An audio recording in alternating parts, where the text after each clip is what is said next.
Waalaikumsalam warahmatullahi wabarakatuh. Bapak Ibu guru yang saya hormati, rekan-rekan dan berbahagia. Bismillahirrahmanirrahim.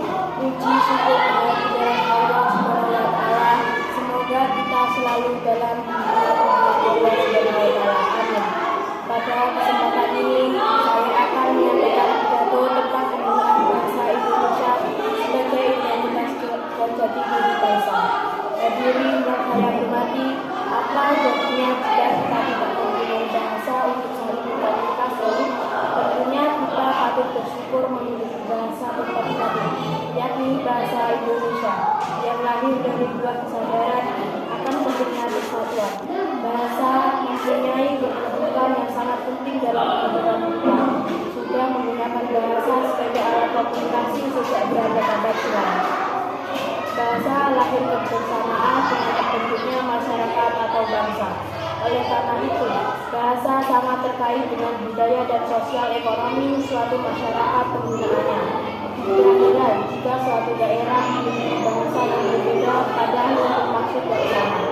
Suatu bangsa dapat berkembang dengan pesat atau sebaliknya, secara perlahan musnah karena ditinggalkan penggunaannya. Di tengah arus globalisasi menimbulkan kecemasan terputusnya bahasa Indonesia yang baik dan benar.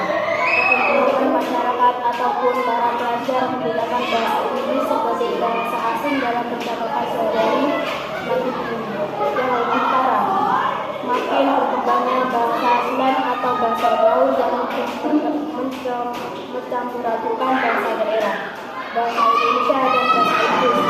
Misalnya pada Jawa Timur, saya kalau cari info cukup browsing di internet.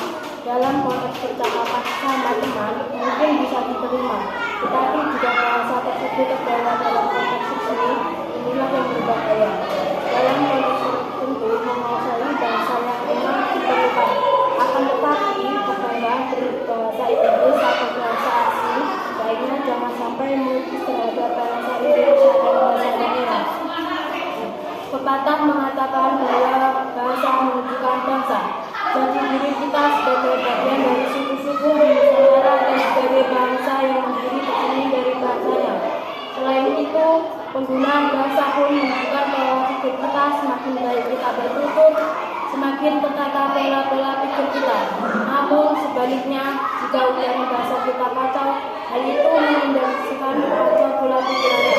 Tidak mengherankan jika para psikolog menggunakan bahasa sebagai alat dengan demikian selain pertama identitas sebagai bangsa,